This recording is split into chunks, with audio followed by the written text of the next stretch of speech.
हम लोग सर अभी तक पहली पंचवर्षीय योजना देख लिए थे, दूसरी पंचवर्षीय योजना भी देख लिए थे, तीसरी पंचवर्षीय योजना पर हम लोग डिस्कस कर रहे थे। इसके पहले हम लोग भारत में पंचवर्षीय योजना के अपनाने के सैद्धांतिक प्रयासों के बारे में भी चर्चा की। ठीक है, आज अपनी चर्चा शुरू करने के पहले कुछ प्रश्न हम आप लोगों से पूछना चाहेंगे ताकि रिवीजन भी होता रहे। ठीक है, चलिए आप लोगों को बताना है कि तीसरी पंचवर्षीय योजना के दौरान मुद्रा का अवमूल्यन हुआ था। सही जानकारी है? तो आपको बताना है कि तीसरी पंचवर्षीय योजना में मुद्रा का अवमूल्यन कब हुआ था? 1966। बिल्कुल सही जवाब है। अब आप लोगों को ये बताना है सर कि मुद्रा का अवमूल्यन सबसे पहली बार कब हुआ था? 1949। बिल्कुल सही जवाब, 1949 में मुद्रा का अवमूल्यन हुआ था। मुद्रा का अवमूल्यन तीसरी बार कब हुआ? मुद्रा का अवमूल्यन तीसरी बार हुआ था 1991 में।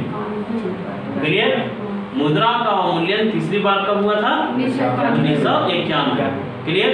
और हम लोग ये भी चर्चा किए थे कि 1991 ईस्वी में मुद्रा का 3 बार अवमूल्यन लगातार हुआ था। क्लियर? 1991 में मुद्रा का अवमूल्यन लगातार 3 बार किया गया था। ठीक है, हम लोग मुद्रा के अवमूल्यन का मतलब भी देख लिए थे कि मुद्रा का अवमूल्यन का मतलब ये होता था कि मुद्रा का जो आंतरिक मूल्य है, मुद्रा का जो देश के अंदर जो मूल्य है वह स्थिर रहता है, लेकिन मुद्रा का जो बाहरी मूल्य है, विदेशों में जो मूल्य है, उसको कम कर दिया जाता है। ठीक है, और हम लोग ये चर्चा किए थे कि 1966 में तीसरी पंचवर्षीय योजना के दौरान मुद्रा का अवमूल्यन हुआ। पहली बार 49 में हुआ और तीसरी बार 1991 में हुआ। ठीक है, और एक बात जान लीजिए कि मुद्रा का जो तीसरी बार अवमूल्यन हुआ था 1 जुलाई 1991 को हुआ। क्लियर? कब हुआ था? 1 जुलाई 1991। और इसके ठीक 2 दिन के बाद 3 जुलाई 1991 को मुद्रा का फिर से अवमूल्यन करना पड़ा और 15 जुलाई 1991 को फिर मुद्रा का अवमूल्यन करना पड़ा। ठीक है, तो 1991 के अवमूल्यन से जो प्रश्न बन सकते थे एक बार फिर से देखा जाए। हम लोग देखें 1 जुलाई 1991 को मुद्रा का अवमूल्यन हुआ। फिर मुद्रा का अवमूल्यन कब हुआ? 3 जुलाई 1991 को हुआ। फिर हम लोग देखें 15 जुलाई 1991। ठीक है, अब देखिए एक प्रश्न है, हम आप लोगों से एक क्वेश्चन पूछना चाहेंगे। प्रश्न ध्यान से सुनिएगा। प्रश्न है कि लक्ष्य से कम वृद्धि वाली पंचवर्षीय योजनाएं बताइए। या ऐसे भी प्रश्न रहता है कि कौन कौन सी पंचवर्षीय योजना असफल पंचवर्षीय योजना। आपको असफल पंचवर्षीय योजनाओं के बारे में बताना है। तीसरी है सर। कौन कौन सी पंचवर्षीय योजना असफल हुई थी? चलिए एकदम सही, दूसरी पंचवर्षीय योजना असफल योजना था। तीसरी पंचवर्षीय योजना भी असफल योजना था। चौथी पंचवर्षीय योजना असफल योजना था। क्लियर? 9वीं पंचवर्षीय योजना असफल योजना था। 10वीं पंचवर्षीय योजना असफल योजना था और 11वीं पंचवर्षीय योजना भी असफल योजना था। क्लियर? असफल कहने का मतलब क्या है? लक्ष्य से कम विकास दर प्राप्त हुआ। क्लियर? तो अब यहाँ से अगर प्रश्न रहेगा कि सफल पंचवर्षीय योजना बताइए, तो सफल बता दीजिएगा कि नहीं? ये कौन सी पंचवर्षीय योजना था? असफल। असफल पंचवर्षीय योजना हम लोग देख लिए। कौन कौन सी पंचवर्षीय योजना असफल था? दूसरी पंचवर्षीय योजना, तीसरी पंचवर्षीय योजना, चौथी पंचवर्षीय योजना, 9वीं पंचवर्षीय योजना, 10वीं और 11वीं। ठीक है, अब बताओ अंशु, सफल योजना बताओ। सफल योजना पहला बोलिए, पहले 5वां बोलिए, 6वां बोलिए, 7वां बोलिए, 8 और 12। क्लियर? अब देखिए अगर इतना जानकारी आपके पास है, एक बहुत याद करने का तो सिंपल ट्रिक है, 2 3 4 हाँ है लगातार ना, उसका 9 10 11 लगातार है, 2 3 4 9 9 10 11। कैसी योजना है? और सफल योजना कौन कौन है? सफल 1 5 6 7 8 और 12। ठीक है। अब देखिए क्वेश्चन कैसे बना सकता है, दे देगा निम्न में से सफल पंचवर्षीय योजना को चुने, ठीक है, या निम्न में से कौन सी पंचवर्षीय योजना सफल था। तो आप अगर असफल जान रहे हैं तो सफल चुन लीजिएगा, ठीक है। सफल पंचवर्षीय योजना जान रहे हैं तो असफल पंचवर्षीय योजना चुन लीजिएगा। क्लियर? यहाँ से जो ऑब्जेक्टिव बनेगा एकदम पकड़ में आ जाएगा। अब चलिए हम लोगों को ये समझना है कि तीसरी पंचवर्षीय योजना अभी तक के असफल योजनाओं में है। जितनी भी पंचवर्षीय योजनाएं चली, इन सभी पंचवर्षीय योजनाओं में तीसरी पंचवर्षीय योजना को क्या माना जाता है? असफल, सबसे असफल पंचवर्षीय योजना। तो आपको ये बताना है कि तीसरी पंचवर्षीय योजना की अवधि क्या थी। तीसरी पंचवर्षीय योजना 1961 से 66। हम लोग ये चर्चा किए थे कि 1961 से 66 के बीच में भारत की अर्थव्यवस्था कई गंभीर चुनौतियों का सामना कर रही थी। वो चुनौतियां क्या क्या थी? हम लोग ये चर्चा किए थे 1962 में चाइना के साथ हम लोग का युद्ध हुआ था, भारत का चाइना के साथ युद्ध हुआ था, जिसमें हम लोग हार गए थे और बुरी तरह से पराजित हुए थे। फिर हम लोग चर्चा किए थे 1965 ईस्वी में युद्ध हुआ था भारत पाकिस्तान के बीच में, ठीक है, जिसमें भारत जीता था। उसके बाद हम लोग चर्चा किए थे कि 1965-66 का जो साल था वो सूखा वाला साल था, ठीक है, भयंकर सूखा पड़ा था इस देश में। और इन तीनों कारणों से 2 युद्ध और एक प्रकृति की मार, सूखा के कारण जो तीसरी पंचवर्षीय योजना था फ्लॉप था। आपको ये बताना है, ध्यान से सुनिएगा, कि तीसरी पंचवर्षीय योजना का लक्षित विकास दर क्या है? लक्षित विकास दर था 5.6%। क्लियर? तीसरी पंचवर्षीय योजना में लक्ष्य कितना था? 5.6%, लेकिन प्राप्त हुआ था मात्र 2.8%। हम लोग देखें तीसरी पंचवर्षीय योजना फ्लॉप योजना था, असफल योजना था। लेकिन हम लोग ये चर्चा कर चुके थे कि तीसरी पंचवर्षीय योजना असफल रहने के बाद भी झारखंड के लिए वरदान साबित हुआ। ठीक, झारखंड के लिए वरदान कैसे साबित हुआ था बताइए। हम लोग चर्चा किए थे 1964 का साल, 1964 में Bokaro iron and steel industry की स्थापना हुई थी। अब बताइए Bokaro iron and steel company की स्थापना किस देश के सिफारिश पर हुई? रशिया, रूस के सहयोग से हुआ था। ठीक है। अब एक क्वेश्चन जो है बार बार पूछा जाता है, तो आप देख रहे हैं ना कि कितना यहाँ से ऑब्जेक्टिव बन सकता है। देखिए पंचवर्षीय योजना को पढ़ने में कोई जल्दीबाजी नहीं कीजिए, एकदम रिलैक्स मूड में पढ़िए, ठीक है, आराम से पढ़िए, हमको कोई जल्दीबाजी नहीं है। ठीक है, अगर हमको 4-5 क्लास और पंचवर्षीय योजना पर लेना पड़े तो हम लेंगे। ठीक है, आप लोग एकदम बहुत रिलैक्स होकर के एक एक चीज को समझिए। हम लोग देखे 1964 में Bokaro iron and steel company की स्थापना हुई थी। 1965 का जो साल है, इससे क्या क्या क्वेश्चन बनता है वो देखिएगा। 1965 ईस्वी में जो है भारतीय खाद्य निगम की स्थापना हुई। 1965 में एफसीआई भारतीय खाद्य निगम की स्थापना हुई। क्लियर? 1965 में ही कृषि कीमत आयोग, एफसीआई की स्थापना 1965 में हुआ। कृषि कीमत आयोग भी तीसरी पंचवर्षीय योजना के दौरान ही स्थापित हुआ था। ठीक है, 1965 में। यहाँ से जो ऑब्जेक्टिव प्रश्न बन सकता है, समझ में आ रहा है आप लोगों को? कृषि कीमत आयोग का गठन कब हुआ था? 30 पंचवर्षीय योजना के दौरान। एफसीआई का गठन कब हुआ? एफसीआई की स्थापना कब हुई? 1965। क्लियर? किस पंचवर्षीय योजना में? तीसरी पंचवर्षीय। एक जानकारी और आप लोगों को हम देना चाहेंगे कि आज कृषि कीमत आयोग का नाम बदल दिया गया। ठीक है, कृषि कीमत आयोग का नाम आज बदल दिया गया है और कृषि कीमत आयोग का नाम बदलकर गीता दी आपको बताना है क्या रखा गया। कृषि कीमत आयोग का नाम बदल के क्या कर दिया गया? समर्थन मूल्य कृषि लागत एवं मूल्य आयोग। क्लियर? कृषि कीमत आयोग की स्थापना कब हुई थी? 1965 में। इसका नाम बदल के क्या कर दिया गया सर? कृषि लागत एवं मूल्य आयोग। कृषि लागत एवं मूल्य आयोग। लागत एवं मूल्य आयोग।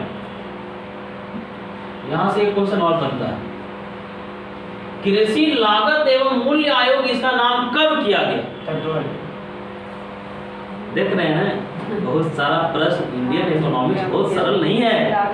ठीक है, इंडियन इकोनॉमिक्स को एकदम इंडियन इकोनॉमिक्स से बनने वाले सारे ऑब्जेक्टिव को बनाने के लिए हम लोगों को बहुत सतर्क रहने की जरूरत है।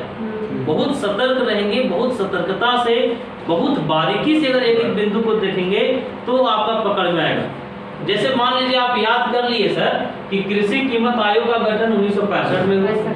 ठीक है, उसके बाद आप अपने आप को अपडेट नहीं किए, वहां से क्वेश्चन बना देगा कि तीसरी पंचवर्षीय योजना में स्थापित कृषि कीमत आयोग का नाम बदल के कर दिया गया है। ठीक है, फंस जाइएगा। दूसरा नाम क्या कर दिया गया है? कृषि लागत एवं मूल्य आयोग। ठीक है, अब क्वेश्चन इतना कंफ्यूज करता है। अब इन दिनों प्रश्न बनाने का जो स्तर है वो इस तरह का हो गया है। क्वेश्चन रहेगा कि कृषि कीमत आयोग का गठन 1965 में हुआ था, निम्न में से कौन कथन सही है? ठीक है, अब इसका नाम कृषि लागत एवं मूल्य आयोग हो गया। कृषि लागत एवं मूल्य आयोग नामकरण 1985 में किया गया, 2005 में किया गया, 2018 में किया गया। तो उसमें कौन कौन सा बात सही आपको छांटना है। ठीक है, तो उसको छांटने के लिए सर आपको पूरा डिटेल जानकारी की जरूरत होगी। तो अब ऐसा नहीं है कि ऑब्जेक्टिव सही करने के लिए सिर्फ उसी क्वेश्चन को जानना जरूरी है।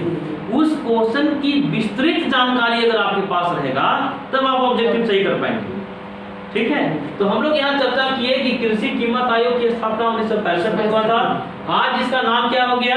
कृषि लागत एवं मूल्य आयोग। ये नामकरण हुआ 1985 में। क्लियर? 1985 में 1985 में कृषि कीमत आयोग का नाम बदल के क्या कर दिया गया? कृषि लागत एवं मूल्य आयोग। कब किया गया? 1985 में। एफसीआई की स्थापना कब हुई? भारतीय खाद्य निगम की स्थापना 1965 में। 1964 से आपको क्या क्या याद है बताइए? Bokaro iron and steel industry की स्थापना हुई थी 1964 में। किसके सहयोग से? रशिया के सहयोग से। एक सवाल 1964 से और बनता है, यूटीआई की स्थापना भी union trust of India, UTI की स्थापना भी 1964 में हुआ था। क्लियर? यूटीआई की स्थापना 1964 और industrial development bank of India IDBI, UTI और IDBI की स्थापना भी 1964 में हुआ। तो 1964 से क्या क्या क्वेश्चन बना बताइए? Bokaro iron and steel company की स्थापना हुई 1964 में, यूटीआई की स्थापना हुई और IDBI की स्थापना। क्लियर? आपको बताना है IDBI का full form industrial development bank of India. Clear? Industrial development bank of India. ठीक है, 1964 से जो जो आंकड़ा बन सकता था आप लोग देख लिए। बताइए 1964 से क्या क्या क्वेश्चन बन सकता है सर? ठीक है, आयरन का स्थापना कब हुआ? 1964 में हुआ। यूटीआई की स्थापना कब हुआ? ITBI की स्थापना ITBI की स्थापना क्लियर। अब आपको बताना है 1965 से आपको क्या क्या याद है? FCI बिल्कुल सही है, FCI की स्थापना हुआ, कीमत आयोग बना 1965 में ही। और 1965 से आपको याद रखना है कि भारत पाक युद्ध हुआ था। क्लियर, 1965 में ही भारत पाकिस्तान युद्ध भी हुआ था। ठीक है, तो एक बात समझ लेना, याद कर लेना, बहुत महत्वपूर्ण बात नहीं है। महत्वपूर्ण बात है कि याद रखे हुए चीजों को हमेशा लंबे समय तक बनाए रखना। ठीक है, और इसका ट्रिक क्या है सर कि हम लोग रोज पढ़ें, रोज कंटिन्यू रहें, अपने ज्ञान को रोज खंगालते रहें। ठीक है, तो यहाँ से जो ऑब्जेक्टिव बन सकते थे हम लोग देख लिए, तीसरी पंचवर्षीय योजना से हम लोग देख लिए। अब आप लोगों से एक क्वेश्चन अभी हम पूछना चाहेंगे, 1 मिनट भी नहीं हुआ है बताए हुए। आपका याददाश्त भी हमको चेक करना है कि आपका याददाश्त ठीक है कि नहीं है। आप बताइए, असफल योजना 2 3 4 2 3 4 9 10 11 2 3 4 9 10 11 क्लियर। अब आपको सफल योजना बताना है 1 5 1 5 1 5 6 7 8 12 सफल योजना है। मनोज सर हो जाएगा। अगर सफल योजना असफल योजना चुनने के लिए कहते तो अब चलिए हम लोग आते हैं योजना अवकाश, प्रथम योजना अवकाश। ठीक है, सारी बातों को एकदम समझ पा रहे हैं आप लोग? बिल्कुल सर। थोड़ा और पहले जाकर के हम रिवीजन करना चाहते हैं, कुछ प्रश्न आपसे पूछना चाहते हैं। बॉम्बे प्लान बताइए 1944 में किनके देखरेख में बना था? बिल्कुल सही जवाब। आपको बताना है जन योजना 45 में 1945 बताइए गीता दी, जन योजना कौन प्रस्तुत किए थे? नरीमन नहीं वही है अच्छा बताइए गांधीवादी योजना मन्ना नारायण श्री मन्ना नारायण। गांधीवादी योजना का 1944 में 46 में ठीक है। अच्छा बताइए, एक स्वतंत्र विभाग बना था योजना एवं विकास विभाग, कब बना था? 1944। योजना एवं विकास विभाग के कार्यकारी सदस्य किन्हें नियुक्त किया गया था? आरदेसी दलाल। क्लियर। आपको ये बताना है कि योजना एवं विकास विभाग को बंद कब किया गया?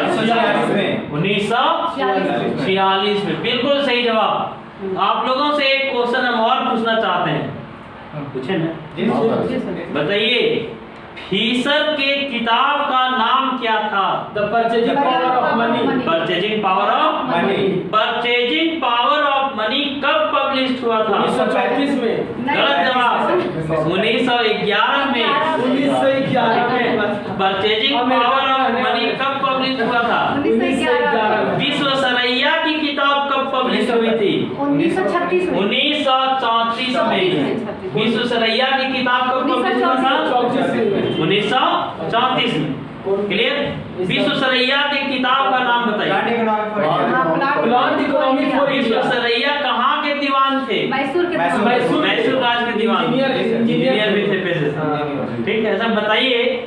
प्रश्न है आप लोगों से कि एशियन ड्रामा किनकी रचना है? भारत में अनवरत योजना लागू कौन किए थे? बिल्कुल गलत जवाब, क्लियर। भारत में अनवरत योजना लागू करने का श्रेय किन्हें दिया जाता है? डी लक्कड़वाला कौन थे? योजना आयोग के उपाध्यक्ष। योजना आयोग के उपाध्यक्ष। ठीक है, तो रिवीजन जरूरी है। आगे नई चीजों को हम लोग जरूर जानें, लेकिन पीछे जाने हुए टॉपिक को बिल्कुल नहीं भूलें। ठीक है, चलिए आप लोगों से अभी जो हम लोग पढ़े हैं उसको एक बार फिर से पूछ लें, क्योंकि देखिए सर ऐसा है कि हमसे पढ़ने वाले जो बच्चे हैं उनका भी वो खास वर्ग है, खास वर्ग के स्टूडेंट ही हमको देखते हैं, ठीक है। और जो भी हमको देखते हैं उनको ये बात पता है कि अगर सर का क्लास कर लिया जाए या सर का वीडियो क्लास कर लिया जाए तो जो भी चीज़ें हम भूल गए हैं वो रिपीट जरूर हो जाएगी, ठीक है। इसलिए चीज़ों को रिपीट करना जरूरी है। हम आप लोगों से पूछना चाहते हैं कि FCI का गठन कब हुआ? 1965। कंफर्म? 1965। भारत पाक युद्ध कब हुआ? 1965। IDBI की स्थापना कब हुई? गलत जवाब। IDBI की स्थापना IDBI सोच के बोलिए 1964 में हम लोग 3 चीज देखे। एक तो UTI की स्थापना हुआ, IDBI की स्थापना हुआ, और बोलिए स्थापना हुआ। क्लियर? तो 1964 से जो आंकड़ा बन सकता था, जो ऑब्जेक्टिव बन सकता था, वो भी हम लोग देख लिए। 65 से भी देख लिए। अच्छा बताइए, भारत में मुद्रा का अवमूल्यन 3 बार हुआ, ठीक है। 49 में, 66 में, 91 में। मुद्रा का अवमूल्यन बोलिए कब कब हुआ? 1950 में हुआ, 1966 में हुआ, 1991 में हुआ। 91 में मुद्रा का अवमूल्यन 3 बार हुआ। 1 जुलाई, 3 जुलाई, 15 जुलाई। बोलिए फिर से एक बार, 1 जुलाई, 3 जुलाई, 15 जुलाई। क्लियर? और कहा यह जाता है सर कि 1991 ईस्वी में जो 3 बार मुद्रा का अवमूल्यन हुआ था, इस 3 बार मुद्रा के अवमूल्यन में भारतीय मुद्रा के बाहरी मूल्य में या बाह्य मूल्य में 20% की कमी हुई थी। क्लियर? तो अनगिनत ऑब्जेक्टिव बन सकता है, हम लोग देख रहे हैं। 1991 में मुद्रा का अवमूल्यन कब कब हुआ? 3 बार। 1 जुलाई, 3 जुलाई और 15 जुलाई। 3 बार जो मुद्रा का अवमूल्यन हुआ उसमें भारतीय रुपया के बाहरी मूल्य में या अंतर्राष्ट्रीय मूल्य में कितनी कमी हुई? 20% की कमी। क्लियर? पहली बार अवमूल्यन कब हुआ था? 1950 में। 1950 में। अब चलिए हम लोग आइए योजना अवकाश। प्रथम योजना अवकाश। प्रथम योजना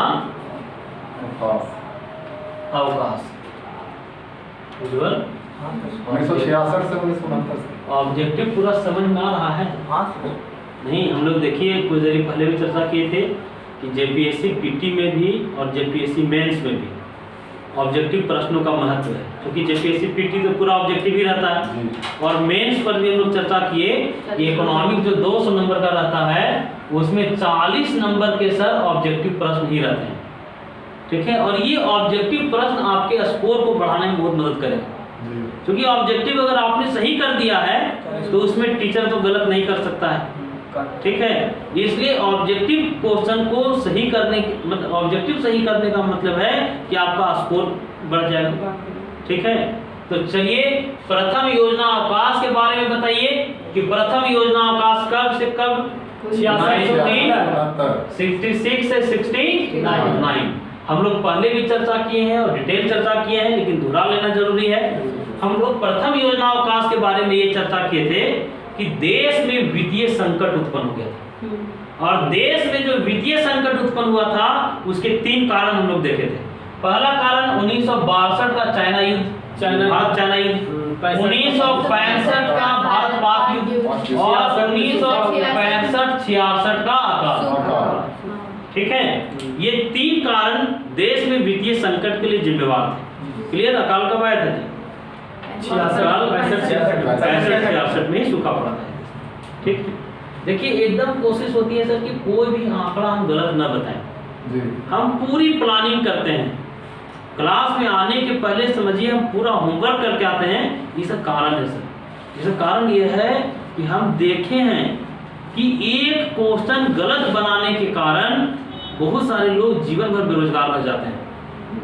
एक क्वेश्चन के कारण कोई वीडियो बन जाता है और एक क्वेश्चन के कारण बेचारा वही ट्यूशन पढ़ाते रहता है, समझे। मतलब एक क्वेश्चन का ये अहमियत है कि सिर्फ मान लीजिए 265 में सिलेक्शन हो रहा है, 265 लाने वाला अभी वीडियो है और 264 लाने वाला बेचारा ट्यूशन पढ़ा रहा है, समझे। इसलिए एक नंबर की क्या महत्व है ये हमको पता है। इसलिए हमारा बहुत कोशिश है कि कम पढ़ाएं, वो ठीक है, लेकिन जितना भी आपको बताएं सारा अप टू डेट जानकारी लेकर के बताएं, एक भी तथ्य आपको गलत नहीं बताएं। तो हम लोग देख लिए कि प्रथम योजना अवकाश जो है 1966 से 69 के बीच में था। वित्तीय संकट था, इसलिए योजनाओं को रोकना पड़ा था। लेकिन प्रथम योजना अवकाश कुछ उपलब्धियों के लिए भी प्रसिद्ध है। क्या क्या उपलब्धि थी? सबसे पहली उपलब्धि हम लोग लीड बैंक योजना की करते थे कि इसी अवधि में 1969 में ही अग्रणी बैंक योजना शुरू हुआ था। कब जी? तो 1969। अब आपसे यहाँ से एक प्रश्न हम पूछेंगे कि अग्रणी बैंक योजना किसके सिफारिश पर? नरीमन समिति के सिफारिश पर। बिल्कुल सही जवाब है कि नरीमन समिति के सिफारिश पर अग्रणी बैंक योजना शुरू हुआ था। ठीक है, ये तीसरा योजना अवकाश का। आपको बताना है कि भारत में हरित क्रांति जो हुई थी वो पहला योजना अवकाश, लेकिन प्रथम योजना अवकाश के टाइम में ही हरित क्रांति हुई। कब से कब? हाँ बिल्कुल सही जवाब। 1966 से 67 में भारत में हरित क्रांति शुरू हुआ था। जब हम लोग बात हरित क्रांति की किए तो हम हरित क्रांति से कुछ प्रश्न आपसे पूछना चाहेंगे। ठीक है, आप लोग जानते हैं कि भारत में हरित क्रांति के जनक किन्हें माना जाता है? स्वामीनाथन, कृषि वैज्ञानिक थे, एम.एस. स्वामीनाथन। लेकिन सवाल ये है कि हरित क्रांति का वैश्विक स्तर पर नॉर्मन ई बॉरलॉग अमेरिका के कृषि वैज्ञानिक थे। ठीक है, वैश्विक स्तर पर हरित क्रांति के जनक माने जाते हैं। कौन? Norman E Borlaug. क्लियर? तो हम लोग प्रथम योजना अवकाश से जो प्रश्न बन सकते थे उस पर चर्चा किए, लेकिन प्रथम योजना अवकाश के बारे में ये बात जानिए कि जो एक वर्षीय 3 योजनाएं चली इस देश में, एक वर्षीय इन 3 योजनाओं के दौरान जो सर्वोच्च प्राथमिकता है वो कृषि क्षेत्र को ही दिया गया। क्लियर? प्रथम योजना अवकाश में सर्वोच्च प्राथमिकता किसको दिया गया था? कृषि क्षेत्र को दिया गया था। 66 से 69। क्लियर? अच्छा बताइए, नेहरू जी की मृत्यु कब हुई थी? पंडित जवाहरलाल नेहरू की मृत्यु कब हुई थी? 64 में। 90 में कहाँ चले? ठीक है, 64 में 1964 में पंडित जवाहरलाल नेहरू की मृत्यु हुई। ठीक है, 27 मई 1964 स्टील के अंदर यही तो दफना है। तो हम लोग चर्चा किए कि पंडित नेहरू की मौत 1964 में हुआ था। तो बताइए, राजनीतिक संकट भी उत्पन्न हो गया हो? नहीं, लंबे समय तक देश के प्रधानमंत्री रहे। लगभग 17 साल पंडित नेहरू भारत के प्रधानमंत्री रहे थे। ठीक है, 17 साल तक प्रधानमंत्री रहे। इनके मरने के बाद प्रधानमंत्री कौन बने थे? शास्त्री जी बने थे। शास्त्री बने थे। ठीक है, और शास्त्री जी के बारे में हम लोग बहुत जानते हैं कि सामान्य परिवार से संबंध रखते थे, स्वाभिमानी व्यक्ति थे, नाटे कद के भी थे, बहुत लंबे भी नहीं थे। ठीक है, तो शास्त्री भारतीय अर्थव्यवस्था को बहुत बारीकी से जानते थे और कृषि का क्या महत्व हो सकता है ये भी जानते थे। ठीक है, शास्त्री को हरित क्रांति के लिए, मतलब हम लोग जानते हैं कि हरित क्रांति में शास्त्री जी की भी बहुत बड़ी भूमिका थी। ठीक है, उस समय का सर जो सिचुएशन रहा होगा इकोनॉमी का, इतना बदतर था कि अमेरिका से गेहूं आता था। और जानते हैं अमेरिका से कैसा गेहूं आता था? पानी जहाज को भारी बनाने के लिए नीचे बोरी बांधा जाता था, जहाज के नीचे जो है सो बोरा बांध दिया था, और उस बोरा में जो गेहूं वहां का जानवर भी नहीं खा सकता था, वो गेहूं को पानी जहाज के नीचे जो है बांध करके भेजा जाता था भारत। और वो गेहूं हम लोगों के यहाँ आता था, लोग सुखा करके उस गेहूं को खाते थे। किस तरह का सिचुएशन रहा होगा भारतीय अर्थव्यवस्था का। शास्त्री जी को जो देश मिला था जिस तरह का विरासत उनको मिला था लाल बहादुर शास्त्री को, और वहाँ से उनको संभालना था, इसलिए जो पहला जो योजना अवकाश था जिसमें 3 एक-एक वर्षीय योजनाएं चली, इन सभी योजनाओं में ये कृषि को ही सर्वोच्च प्राथमिकता में रखे। ठीक, कृषि को सर्वोच्च प्राथमिकता में रखा गया और उसका परिणति भी हम लोग देखे, उसका परिणाम भी देखे कि 66-67 का जो साल था भारत के लिए उपलब्धियों वाला साल था। हरित क्रांति हुई थी, गेहूं का खूब, जो सड़ा हुआ गेहूं हम लोग खाते थे, हम लोग गेहूं बेचने की स्थिति में आ गए।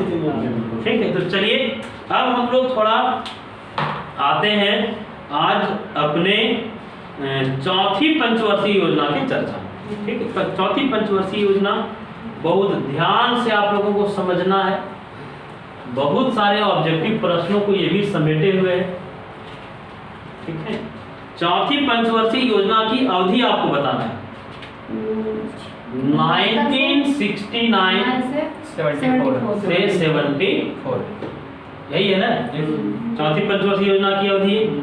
आपको ये बताना है कि चौथी पंचवर्षीय योजना सफल योजना कि असफल योजना था? असफल योजना था।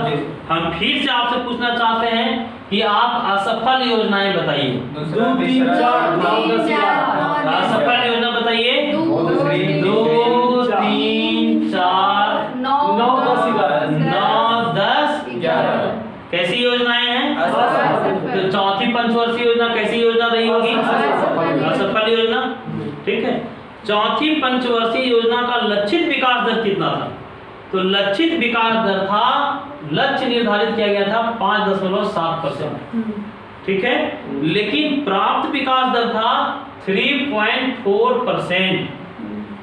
तो हम लोग देख लक्ष्य कितना था 5.7, प्राप्त कितना हुआ था 3.4।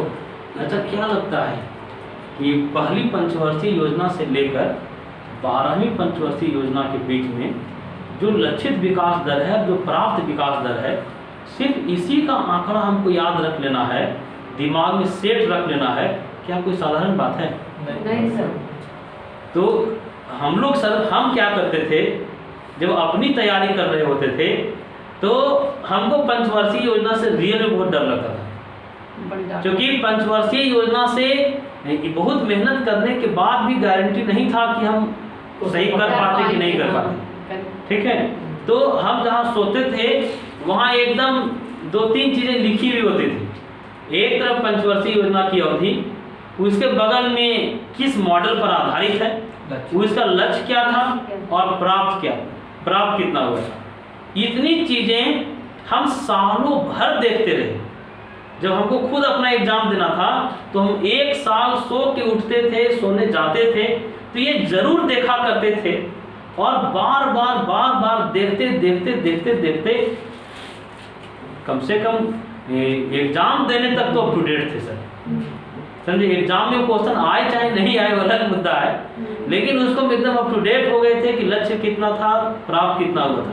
तो इंडियन इकोनॉमिक्स में ये तो सिर्फ योजना की बात है सर।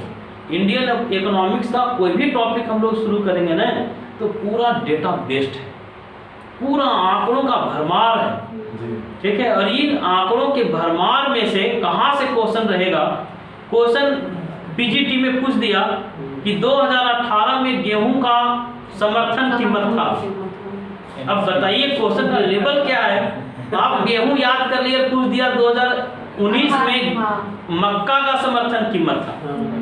ये वो दलहन तिलहन नहीं ना है, तिलहन भी है तो तिलहन में भी बहुत सारा फसल है, दलहन है तो उसमें भी बहुत सारा है। सबका समर्थन कीमत याद रखना, वो भी अलग अलग साल का याद रखना। तो डेटा तो रियल में बहुत ज़्यादा है इंडियन इकोनॉमिक्स में, लेकिन इंडियन इकोनॉमिक्स बहुत आसान चीज़ भी है अगर आप नियमित पढ़ रहे हैं तो। एकदम रेगुलर अगर आप हैं तो ये आसान लगेगा आपको। चलिए हम लोग चर्चा किए कि चौथी पंचवर्षीय योजना कैसी योजना थी। चौथी पंचवर्षीय योजना में लक्ष्य कितना रखा गया था, प्राप्त कितना हुआ था 3.4। आपको ये बताना है कि चौथी पंचवर्षीय योजना का सर्वोच्च उद्देश्य क्या था। उद्देश्य क्या था? सामान्य थी, समानता, आर्थिक स्थिरता के साथ हम लोगों को आत्मनिर्भर बनना था, ठीक है। स्टेबिलिटी की भी जरूरत थी, स्थिरता की चर्चा किया गया था, स्थिरता के साथ आत्मनिर्भर बनना, ये इसका उद्देश्य था। क्लियर? मतलब उद्देश्य क्या देखे था सर? और फिर स्थिरता भी देखे, स्थिरता आत्मनिर्भरता और आत्मनिर्भरता। क्लियर? यहाँ से भी क्वेश्चन बनता है, आत्मनिर्भरता कैसे, आत्मनिर्भर कैसे बनना था? तो आर्थिक स्थिरता बनाए रखना। क्लियर? लक्ष्य कितना था? 5%। प्राप्त कितना हुआ था? 3.4%। क्लियर? चौथी पंचवर्षीय योजना से एक प्रश्न ये बनता है कि यहाँ बैंकों का नेशनलाइजेशन वाला साल था 1969 में। हम लोग पहले भी चर्चा किए हैं, बार बार हम लोग चर्चा करते आ रहे हैं कि 1969 जुलाई 1969, ठीक है। 1969 में कितने बैंकों का? कैसे बैंकों का? जिनकी पूंजी 50 करोड़ या 50 करोड़ से अधिक था। 50 करोड़ रुपया या 50 करोड़ रुपया से ज्यादा जिन बैंकों की पूंजी था, उन बैंकों का नेशनलाइजेशन किया गया था 1969। क्लियर? फिर हम लोग चर्चा किए थे 1980 के बारे में चर्चा किए थे, कितने बैंकों का? तो कैसे बैंकों का? जिनकी करोड़ 200 करोड़ या 200 करोड़ रुपया से ऊपर। क्लियर? जब बैंकों का नेशनलाइजेशन किया जा रहा था तो श्रीमती इंदिरा गांधी ने एक स्टेटमेंट दिया था कि बैंकों के पास जो पैसा है वो बैंकों के बाप का पैसा नहीं है, बैंकों की निजी संपत्ति नहीं है, बल्कि देश के करोड़ों जमाकर्ताओं का पैसा बैंकों के पास है। ठीक है, इसलिए बैंक लाभ कमाने के चक्कर में राष्ट्रीय हितों को तिलांजलि नहीं दे सकते हैं। ठीक है, श्रीमती इंदिरा गांधी का स्टेटमेंट था कि बैंक के पास जो पैसा है वो बैंक का निजी संपत्ति नहीं है, देश के करोड़ों करोड़ जमाकर्ताओं का पैसा है। इसलिए बैंक जब भी अपने संपत्तियों का डिस्ट्रीब्यूशन करेंगे तो राष्ट्रीय हितों को ध्यान में उन्हें रखना ही पड़ेगा। क्लियर? तो हम लोग यहाँ अभी तक जो चर्चा किए कि 1969 में बैंकों का नेशनलाइजेशन हुआ था, जुलाई 1969 में हुआ था, 14 बैंकों का नेशनलाइजेशन हुआ था। जिन बैंकों की पूंजी कितनी रही होगी? 50 करोड़ या उससे ज्यादा रही होगी, उनका नेशनलाइजेशन किया गया। अब आपको ये बताना है कि जो चौथी पंचवर्षीय योजना है वो प्रसिद्ध कुछ कार्यक्रमों की वजह से भी रहा। बताना है आपको क्या क्या कार्यक्रम हुए थे। 1974 में भारत में भूमिगत नाभिकीय परीक्षण किए गए थे। ठीक है, परमाणु परीक्षण कब सर? 1974 में। इसका नाम ठीक है, इसका नाम था स्माइलिंग बुद्धा। ठीक है, स्माइलिंग बुद्धा 1974 में। तो ये कौन सी पंचवर्षीय योजना थी? चौथी पंचवर्षीय। परिवार नियोजन कार्यक्रम। जैसे ही इंदिरा गांधी का नाम आता है हम लोग चर्चा किए थे सर, एक दूरदर्शी महिला देश की अर्थव्यवस्था के समस्या को एकदम जड़ से पकड़ने का काम की थी कि सचमुच में भारत में जितनी आर्थिक समस्याएं हैं उसकी जननी भारत की बढ़ती हुई जनसंख्या है नहीं। और दो साहसिक फैसले इंदिरा का, बैंकों का नेशनलाइजेशन और जनसंख्या नियंत्रण कानून। ठीक है, जनसंख्या नियंत्रण कानून के पहले वो परिवार नियोजन कार्यक्रम लेकर के आए। ठीक है, परिवार नियोजन कार्यक्रम भी चौथी पंचवर्षीय योजना के दौरान चला। ठीक है, कौन पंचवर्षीय योजना? परिवार नियोजन कार्यक्रम कब? तो चौथी पंचवर्षीय योजना के बीच। आपको एग्जैक्ट साल खोज के आना है। ठीक है, और वीडियो के माध्यम से भी जो लोग सुन रहे हैं उनकी भी जिम्मेवारी है कि परिवार नियोजन कार्यक्रम कब चला था उसका एग्जैक्ट साल कमेंट्स करके बताना है। ठीक है, अब सुनिए कि परिवार नियोजन कार्यक्रम चला चौथी पंचवर्षीय योजना में। 1974 में नाभिकीय परमाणु परीक्षण हुआ था, स्माइलिंग बुद्धा नाम दिया गया था। उसके बाद जब इंदिरा की हम लोग बात करेंगे तो जनसंख्या नीति की भी बात करेंगे। हम लोग पहले भी चर्चा किए थे कि 1976 का जो साल है बहुत सारी यादगार लम्हों को समेटे हुए है। बहुत सारी यादें 1976 से जुड़ी हुई यादें, ठीक है। क्या क्या है सर बताइए। तो 1976 में हम लोग ये देखे थे कि देश की पहली जनसंख्या नीति बनी थी। देश की पहली जनसंख्या नीति 1976 में बना, पहली जानकारी आपको दिए। फिर आप लोगों से पूछे थे कि दूसरी जनसंख्या नीति कब बनी थी, तो 2000 ईस्वी में बनी थी, अटल बिहारी वाजपेयी के समय में बनी थी। क्लियर। अब बताइए 1976 में हम लोग ये समझे थे कि भारत के संविधान के प्रस्तावना में पहली बार संशोधन हुआ था। क्लियर। और 42वां संविधान संशोधन हुआ था। हम लोग ये भी चर्चा किए थे कि भारत के संविधान में इतनी बार संशोधन हो गया था कि इसको मिनी संविधान तक लोग कह दिया। 42वां संविधान संशोधन को मिनी संविधान में कहा गया। 1976 ईस्वी में एक और घटना घटी थी। लोकसभा का जो कार्यकाल है उसको 5 साल से बढ़ाकर 6 साल कर दिया गया था। लोकसभा। क्लियर।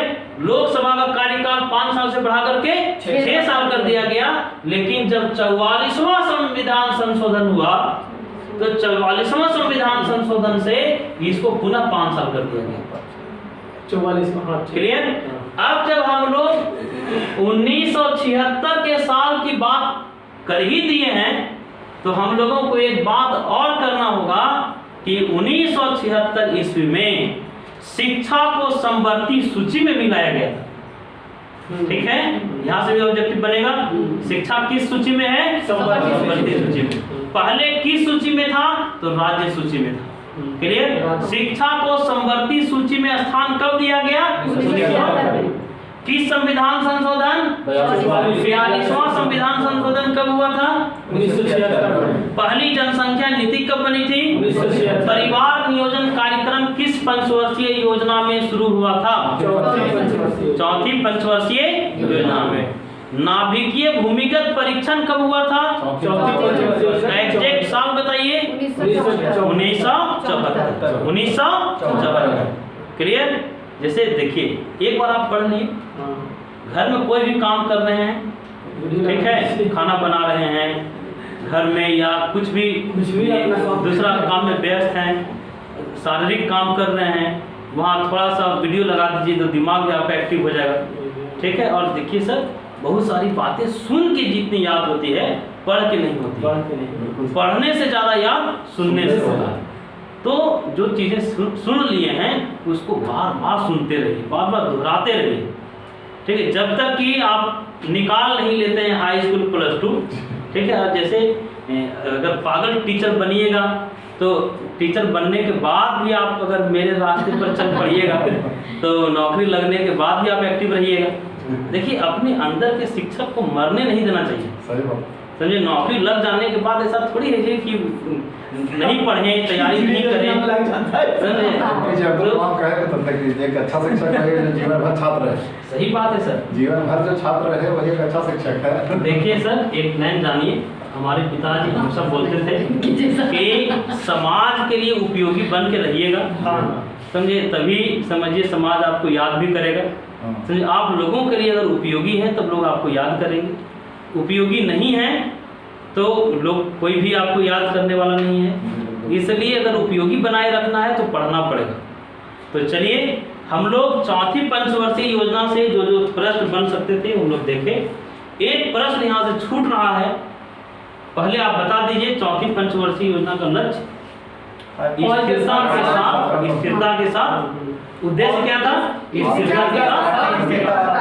लक्षित विकास दर कितना था, 5.7। लेकिन प्राप्त कितना हुआ था, चौथी पंचवर्षीय योजना में बैंकों का नेशनलाइजेशन देखे। कितने बैंकों का, 14। भूमिगत नाभिकीय परीक्षण की बात की, स्माइलिंग मुद्दा की हम लोग बात की। उसके बाद हम लोग चर्चा किए परिवार नियोजन कार्यक्रम। क्लियर। आपको ये बताना है कि चौथी पंचवर्षीय योजना का प्रारूप कौन बनाए थे। प्रारूप बनाए थे D.R. गाडगिल।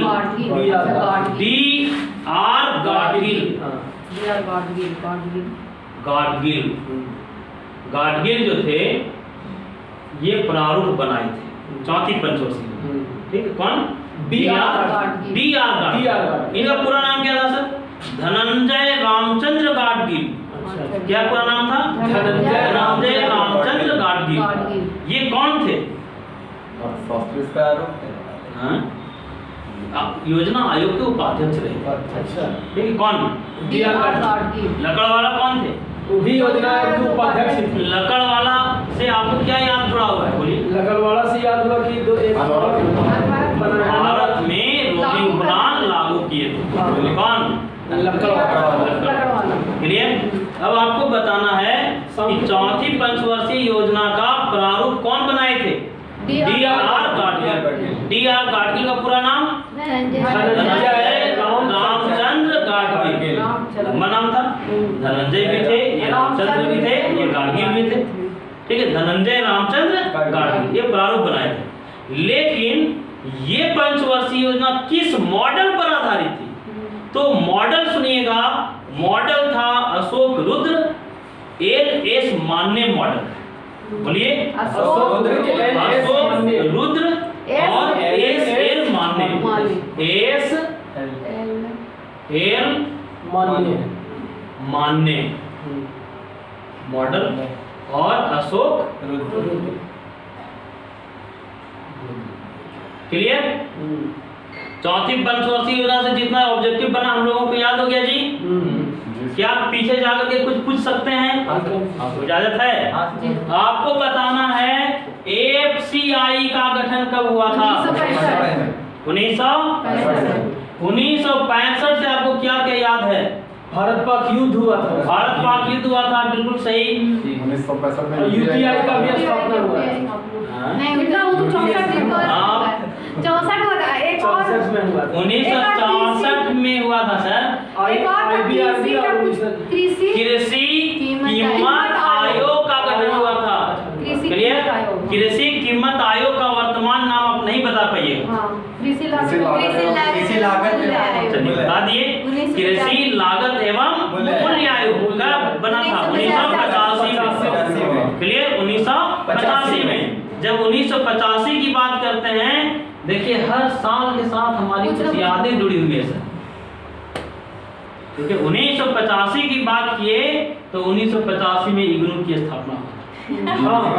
ठीक है, जब बात आप 1985 की करते हैं तो 1985 में इग्नू की स्थापना हुई थी और 1985 में एक काम और हुआ था। बताइए क्या हुआ था? 1985 ईस्वी का जो साल था, 1985 ईस्वी में ही मानव संसाधन विकास विभाग बना था। क्लियर? पहले इसका नाम था शिक्षा और संस्कृति विभाग। ठीक है, शिक्षा विभाग का नाम था शिक्षा और संस्कृति विभाग। शिक्षा और संस्कृति विभाग का नाम बदलकर राजीव गांधी ने इसका नाम रख दिया था मानव संसाधन एवं विकास विभाग। क्लियर? तो 1985 से भी बहुत सारी चीजें आपको याद हो गया। बताइए तो सर क्या क्या याद हुआ? इग्नू की स्थापना, मानव संसाधन विकास विभाग बना, फिर आज मानव संसाधन विकास विभाग शिक्षा विभाग बन गया। शिक्षा और संस्कृति विभाग शुरू में था, फिर मानव संसाधन विकास विभाग बना, फिर शिक्षा विभाग। क्लियर? तो बताइए 1985 से क्या क्या आपको याद होता है? कृषि लागत एवं मूल्य आयोग। कृषि लागत एवं मूल्य आयोग। कृषि लागत एवं मूल्य आयोग का पुराना नाम क्या है? कृषि कीमत आयोग, एपीसी। ठीक है, एपीसी की स्थापना कब हुई थी? 1965। बिल्कुल सही जवाब। एपीसी की स्थापना कब हुआ था? 1965। क्लियर? अब हम लोग आ जाएं पांचवी पंचवर्षीय योजना में समापन भी करना है हम लोगों को। आज हम लोग पांचवी पंचवर्षीय योजना तक रहेंगे, लेकिन पांचवी पंचवर्षीय योजना में सर बहुत सारी बातें हैं जिस पर हम लोगों को चर्चा करना है। आपको बताना है पांचवी पंचवर्षीय योजना कब से कब? 74 से 74। पांचवी पंचवर्षीय योजना कब से कब? 1974 से 79। एक बात आप लोग जानते हैं, जनता सरकार आई थी, पहली गैर कांग्रेसी प्रधानमंत्री कौन बने थे? मोरारजी देसाई बने थे। और जब जनता सरकार आई तो जनता सरकार 5वीं पंचवर्षीय योजना को 1978 में ही समाप्त कर दी। क्लियर? और अनवरत योजना का कॉन्सेप्ट लेकर के आई, रोलिंग प्लान का कॉन्सेप्ट लेकर के आई। हम लोग रोलिंग प्लान क्या है इस पर डिटेल चर्चा कर चुके हैं, ठीक है, फिर हम लोग उसमें नहीं जाना चाहते हैं। हम लोग देखे थे कि प्रश्न बनता है कि वह कौन सी पंचवर्षीय योजना है जिसे 1 साल पहले ही समाप्त कर दिया गया था। वह कौन सी पंचवर्षीय योजना है जिसे 2 बार शुरू किया गया था। एक बार जनता सरकार शुरू की थी 1 अप्रैल 1978 को, और दूसरी बार 1980 ईस्वी में शुरू किया गया था इंदिरा सरकार। क्लियर? तो वह कौन सी पंचवर्षीय योजना है जिसे 2 बार शुरू किया गया? छठी पंचवर्षीय योजना। कौन सी पंचवर्षीय योजना है जिसे 1 साल पहले समाप्त कर दिया गया? 5वीं पंचवर्षीय योजना से वो कंफ्यूजन वाला क्वेश्चन रहता है, बार बार पूछते रहता है। गरीबी हटाओ का नारा कांग्रेस के द्वारा दिया गया था, श्रीमती गांधी ने दिया था, और कांग्रेस आज भी गरीबी हटाओ का नारा देती है। नहीं, दादी दी थी, उसके बाद सारे लोग गरीबी हटाओ का नारा देते रहते हैं। गरीबी इन लोगों का राजनीतिक मुद्दा है। गरीबी पर जब हम लोग आएंगे सर, हम निरंतर गरीबी को इन दिनों पढ़ रहे हैं। जब गरीबी का मेजरमेंट करने वाली समितियों का आप अध्ययन करेंगे तो जान करके बड़ी आपको आश्चर्य होगा कि गरीबी मापने के लिए भारत में आज तक कोई भी मानक भाग नहीं बना, ठीक है, कोई मानक चीज नहीं हुआ। चाहे आप लकड़वाला समिति की बात कीजिए, सिर्फ गरीबी को लेकर के, चाहे रंगराजन समिति की बात कीजिए, किसी की बात कीजिए, सब लोग गरीबों का मजाक ही उड़ाया है। सिर्फ हासिम समिति इस देश में बना था, सक्सेना समिति इस देश में बना था गरीबी का मेजरमेंट करने के लिए, जो सही हमको प्रतीत होता था। लोग कहा कि यार अगर गरीबी को ढंग से मापा जाए तो 75% लोग गरीब हैं, ठीक है। हासिम समिति और सक्सेना समिति, अब उसको कांग्रेस की सरकार क्या कही कि इस समिति को जितना जल्दी हो सके इसके रिपोर्ट को हटाओ। आनंद फानन में उसके रिपोर्ट को हटा दिया गया, हासिम समिति और सक्सेना समिति की रिपोर्ट। तो खैर उस पर हम लोग आएंगे, डिटेल चर्चा करेंगे, ठीक है। अभी हम लोग चर्चा कर रहे थे 5वीं पंचवर्षीय योजना। 5वीं पंचवर्षीय योजना से विवादित क्वेश्चन रहता है कि किस पंचवर्षीय योजना में श्रीमती इंदिरा गांधी ने गरीबी हटाने का नारा दिया था। तो नारा दिया गया था छठी में, छठी पंचवर्षीय योजना में नारा दिया गया था, एकदम कंफर्म बात है, ठीक है। लेकिन गरीबी हटाने के लिए प्रयास 5वीं पंचवर्षीय योजना में शुरू हुए थे, उद्देश्य, ठीक है। मतलब एक उद्देश्य था 5वीं पंचवर्षीय योजना में ही गरीबी हटाने की बातें हुई थी, लेकिन नारा दिया गया था। क्लियर? बताइए 5वीं पंचवर्षीय योजना सफल था कि असफल? सफल क्या सफल? सफल 2 3 4 9 10 11 2 3 4 9 10 11 असफल योजना, ठीक है। 1 5 6 7 8 12 कौन सी योजना? सफल योजना। तो हम लोग देख लिए 5वीं पंचवर्षीय योजना सफल योजना थी। 5वीं पंचवर्षीय योजना के बारे में कहा यह जाता है कि सबसे पहले 5वीं पंचवर्षीय योजना, देखिए सर, सफल और असफल का जब मूल्यांकन हम लोग करेंगे ना, बाद में जब हम लोग पढ़ेंगे ये योजनाओं का, जब हम लोग आलोचनात्मक व्याख्या करेंगे, सफल और असफल तो ये लोग अपने तरीके से बनाया है, ठीक है। आंकड़ों के साथ इतना कलात्मक तरीके से खेल हुआ है, ठीक है, कि ये लोग डिसाइड कर दिया कि कौन योजना सफल थी कौन असफल थी। खुद योजना आयोग को पता नहीं है, ठीक है, जिस तरह से आंकड़ों के साथ खेल हुआ। लेकिन खैर हम लोगों को परीक्षा के दृष्टिकोण से पढ़ना है, राजनीतिक विश्लेषक के दृष्टिकोण से पढ़िएगा तो राजनीतिक विश्लेषण चौक चौराहे में तो कर लीजिएगा, लेकिन परीक्षा में सही नहीं कर पाइएगा, ठीक है। तो हम लोगों को राजनीतिक विश्लेषक भी बनना है और छात्र भी बनना है। तो चलिए पांचवी पंचवर्षीय योजना के बारे में एक बात जान लीजिए कि गरीबी उन्मूलन के साथ आत्मनिर्भर बनना इसका उद्देश्य था। गरीबी उन्मूलन की भी बातें थी और आत्मनिर्भर भारत बनाने की भी बात थी। क्लियर? आत्मनिर्भर भारत गरीबी उन्मूलन के साथ। चौथी में क्या देखे थे? स्थिरता के साथ आत्मनिर्भर भारत बनाना। यहाँ गरीबी उन्मूलन और आत्मनिर्भरता इसका उद्देश्य है। क्लियर?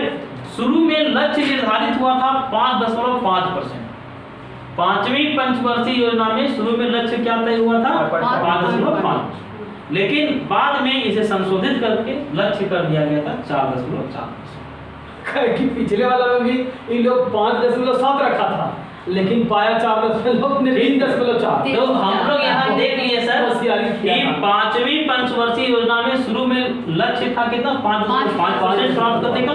इसे घटा दिया गया, संशोधित किया गया, 4.4 कर दिया गया। लेकिन इसमें प्राप्ति दर थी 4.7%। क्लियर? प्राप्त कितना हुआ था? 4.7। लक्ष्य कितना था? 4.4। लेकिन शुरू में लक्ष्य कितना था? 5.5। क्लियर? यहाँ से आंकड़ों से अगर कोई क्वेश्चन रहेगा तो सही कर लीजिएगा। ये सफल योजना था कि असफल? सफल। किस मॉडल पर आधारित था? तो डीपी धर मॉडल। किस मॉडल? डीपी धर मॉडल। बोलिए सर।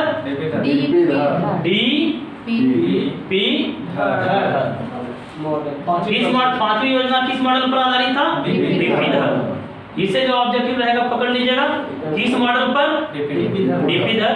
पहले लक्ष्य कितना था? 5.5। संशोधित करके कितना कर दिया गया? लेकिन प्राप्त कितना हुआ था? 4.7। सफल था क्या? सफल। सफल। एक साल पहले बंद कर दिया गया था। और आपको ये बताना है कि इस दौरान क्या क्या काम हुए। तो आपको पता होना चाहिए कि 2 अक्टूबर 1975 को 2 अक्टूबर 1975 ईस्वी को क्षेत्रीय ग्रामीण बैंक स्थापित। ठीक है? हम आप लोगों को होमवर्क में एक क्वेश्चन देना चाहते हैं।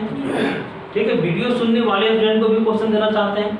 आपको बताना है कि क्षेत्रीय ग्रामीण बैंक की स्थापना किस समिति के सिफारिश पर हुआ था। ठीक है? ऐसे हम बता देंगे, लेकिन अभी नहीं बताएंगे। इसका जवाब हम कल देंगे।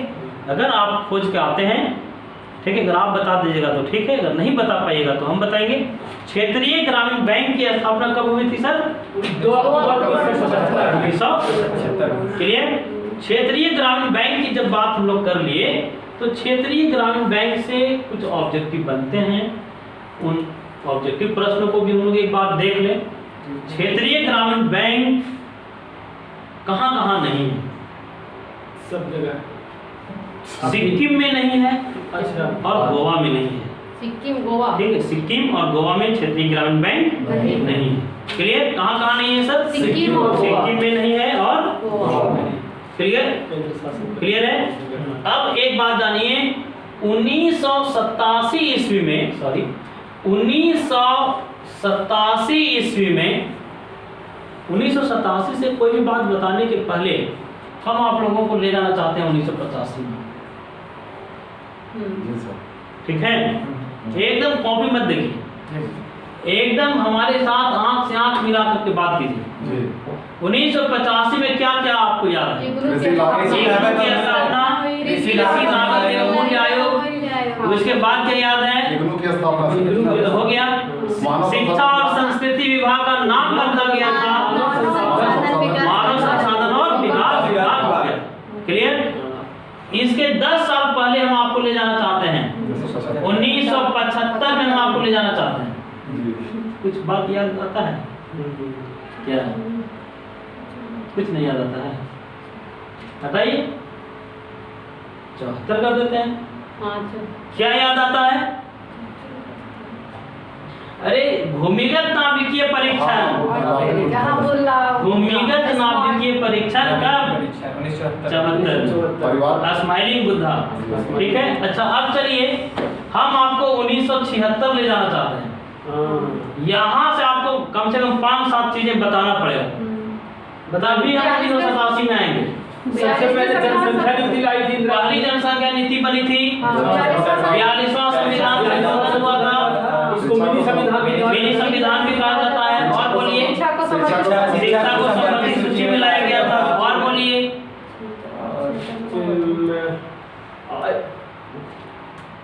और 76 से क्या याद आता है? ये जनसंख्या जनसंख्या नीति की तो आप बात कर लिए, शिक्षा को समवर्ती सूची में लाया गया, ये भी आप बात कर लिए। लोकसभा का कार्यकाल 5 साल से बढ़ाकर 6 साल और 1976 को अगर आप भूल जाइएगा तो कांग्रेस के कुकृत्यों को भी भूल जाइएगा, हम भूलने नहीं देंगे। नहीं, 1976 में ही मौलिक अधिकारों का गला घोटा गया था, आपातकाल लगाया गया था 1976 में। और 1976 को आपको नहीं भूलने देंगे क्योंकि भारत के संविधान के प्रस्तावना में भी संशोधन हुआ। क्लियर? तो देखिए, इस तरह से जब हम लोग पढ़ रहे हैं तो हर साल से कुछ न कुछ बात हम लोगों को याद है। नहीं, अब हम लोग को नहीं लगता है कि ऑब्जेक्टिव पकड़ लेंगे अगर रेगुलर ऐसे रहे तो नहीं रिपीट करते रहेंगे तो एग्जाम रिपीट करते रहेंगे। कि बहुत लोग गुस्साता है हम पर, कहता है यार बड़ी रिपीट करवाता है ये बतिया जो है, क्योंकि हमको पता है कि अगर रिपीट न किया जाए तो इंडियन इकोनॉमिक्स सिर्फ आपके पास नोट्स रह जाएगा, शानदार नोट्स रह जाएगा, और उस शानदार नोट्स का कोई मतलब नहीं रहेगा। समझे? में खाली दिखेगा बस। हाँ, इसलिए शानदार नोट्स नहीं बनाना है। अब चलिए, आप बताइए, डीपी धर मॉडल पर आधारित थी 5वीं पंचवर्षीय योजना। सफल योजना थी, 4.7% प्राप्ति दर था, लक्ष्य 4.4 था, इसमें लक्ष्य था 5%। क्लियर? यहाँ से जो प्रश्न बन सकते थे आप लोग देख लीजिए। हम लोग क्षेत्रीय ग्रामीण बैंक की बात कर रहे थे, 2 अक्टूबर 1975 को स्थापित हुआ। आप लोगों को खोज के आना है किस समिति की सिफारिश पर। ठीक है, अगर आप लोग अपने ग्रुप में एक्टिव रहते तो उसका जवाब आज दिया गया था। ठीक है, आप लोगों से प्रश्न है, ध्यान से सुनिएगा कि 2 राज्यों में क्षेत्रीय ग्रामीण बैंक नहीं है, तो सिक्किम में नहीं है।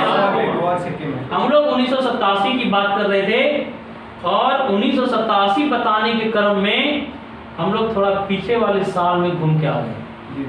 1987 सुनिएगा, विजय केलकर समिति ये सिफारिश की क्षेत्रीय ग्रामीण बैंकों के संदर्भ में कि अब नए क्षेत्रीय ग्रामीण बैंक स्थापित न किए जाएं। कौन समिति? विजय केलकर समिति कब सिफारिश की थी? 1987। और विजय केलकर समिति के सिफारिशों पर नए क्षेत्रीय ग्रामीण बैंकों की स्थापना बंद कर दी। क्लियर? क्षेत्रीय ग्रामीण बैंक पर फिर हम लोग आएंगे जब क्षेत्रीय ग्रामीण बैंक पढ़ेंगे तब। ठीक है, हम लोग 5वीं पंचवर्षीय योजना में रहिए। 1977-78 से एक क्वेश्चन बनता है। एक बहुत फेमस कार्यक्रम शुरू हुआ था, काम के बदले अनाज का कार्यक्रम। क्लियर? काम के बदले अनाज कार्यक्रम शुरू हुआ। इसी में एक कार्यक्रम और शुरू हुआ, अंत्योदय योजना। 1977-78 में काम के बदले अनाज कार्यक्रम, अंत्योदय योजना भी शुरू हुआ था। ठीक है, और हम लोग ये चर्चा कर लिए थे कि गरीबी उन्मूलन का नारा 6वीं पंचवर्षीय योजना में दिया गया। ठीक है, तो आज हम लोग यहीं तक डिस्कशन करते हैं। हम लोग जब कल मिलेंगे या अगला जब भी क्लास होगा तो हम लोग 6वीं पंचवर्षीय योजना, 7वीं, 8वीं, कब जगह हम 8वीं तक जरूर आ जाएंगे।